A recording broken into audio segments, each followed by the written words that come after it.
He asked souls to pause, even briefly, to remember his sacrifice and to beg for mercy upon the world. He told her, "At that hour, I will refuse nothing to the soul that asks me in virtue of my passion."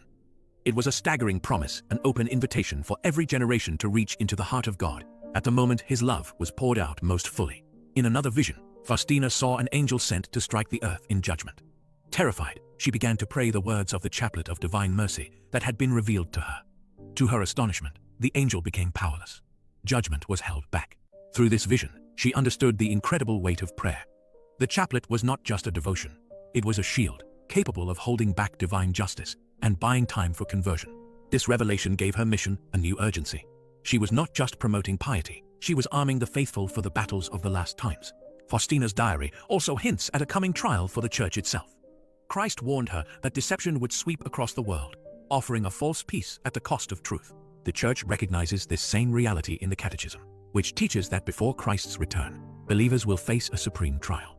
A deception that promises humanity can save itself without God, that man can take the place of the Creator. Faustina echoed this danger, writing the chilling words she heard from Christ. "Whoever does not pass through the door of my mercy must pass through the door of my justice." Returning again and again to her vision of Christ with rays streaming from his heart, Faustina recorded his explanation. The pale ray represented the water that cleanses the soul, the red ray the blood that gives it life. Together, they were a refuge. Jesus promised, "Blessed is the one who dwells in their shelter, for the just hand of God will not reach them." In these images, Faustina saw not only judgment but protection, a safe harbor for those who would choose to trust. Perhaps the most dramatic prophecy Faustina left behind was the promise of a heavenly sign before the final coming of Christ.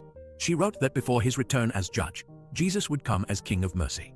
And when the time of mercy was about to close, there would be a great darkness, followed by a sign in the heavens, a luminous cross shining across the sky, with rays streaming from his wounds. This sign, he told her, would not be the end itself, but a last chance, a final invitation.